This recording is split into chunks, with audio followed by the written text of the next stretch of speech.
Have you ever seen a gorilla get hammered? Stick around till the end.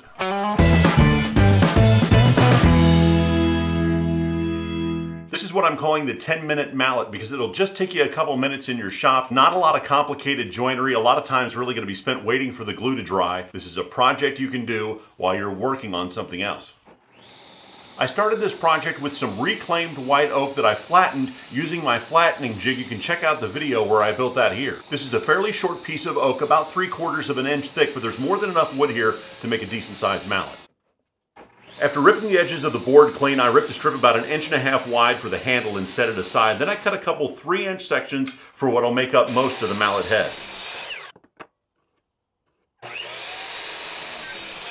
I used the table saw to resaw the piece I had left into a thinner strip, flipping the board over as I ran it through the saw and gradually raising the blade with each pass. I didn't want to chew this in half too quickly.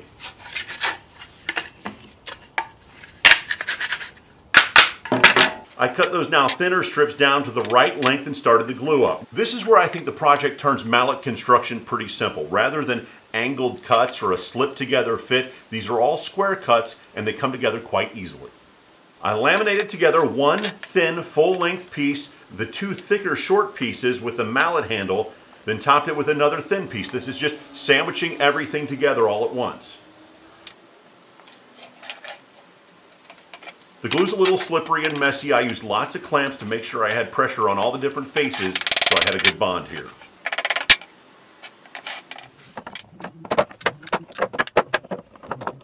My measurements were a little off, so I cleaned up the mallet faces on my chop saw to make sure they were flat and square. Then, since there's nothing holding this together but glue, I decided to take the extra step of drilling for a couple dowels and driving them in through the sides of the head into the handle. This should make everything extra secure. I cut the handle to a comfortable length and used a round over bit in my router to soften the edges. I cleaned this up on my belt sander, getting rid of any of the glue squeeze out, making sure everything looked nice and clean. Then I did the finish sanding with my palm sander to make everything that much smoother. A couple of coats of wipe-on polyurethane, and that should protect this mallet pretty well around the shop.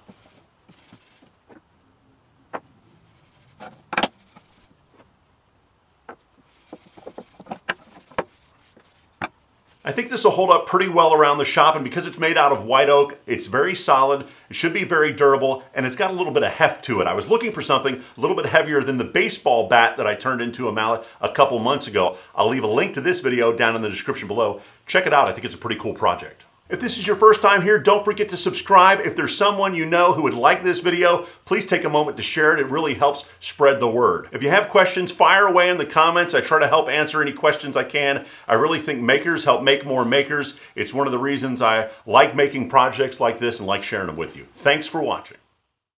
Here we have a gorilla. It looks quite dangerous, like it may attack at any time, and we must deal with it.